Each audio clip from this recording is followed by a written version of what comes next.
But when we got to the Gaza border, and we were about 600 meters from the fence line, and then there's another 2,000 meters past that to where the built-up area of northern Gaza was. Of course, as everyone knows, northern Gaza is where the genocide within a genocide is taking place.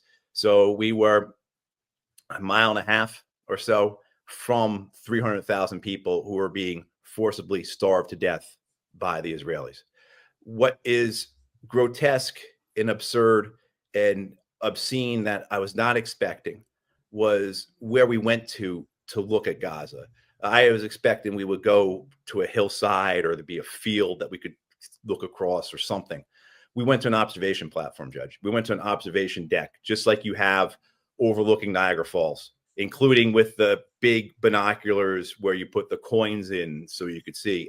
And this is an observation platform that looks into Gaza, an observation platform that observes the genocide. And as we were there looking at Gaza, which is the experience itself, because you feel like a voyeur, you feel like a tourist. No offense, but if you're paying more than $30 per month on car insurance, you're getting ripped off. You find yourself disgusted with yourself that you're standing here watching this, but you're also so far removed. You're so separate from it that it's septic. It's sanitary. You don't see anything that's actually occurring there. You don't hear the screams. You don't hear the dying. You don't see the wrecked bodies. You can't even really make out the damaged buildings. But from this observation platform, it's very picturesque. And it's as if you're watching a movie, essentially.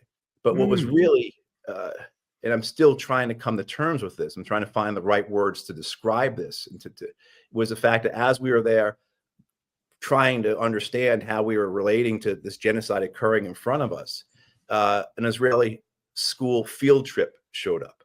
And these children, they're teenagers, they came from 2 hours away to come and watch the genocide.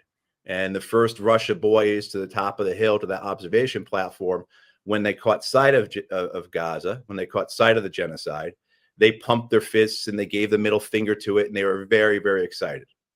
And so the idea that there weren't just Israeli citizens who were looking at this, gawking at it, but school children have been brought on a field trip from 2 hours away to come and watch the genocide is just an aspect of what's occurring here that my visceral reaction to it is one that I'm really troubled by and having a hard time to process, because it's that aspect of genocide that I observe directly, where the population sees it as entertainment, where you have this complete dismissal of the Palestinians as human beings, but as some form of other, that observing their mass murder is something that's just not acceptable among the population, but is part of their school curriculum.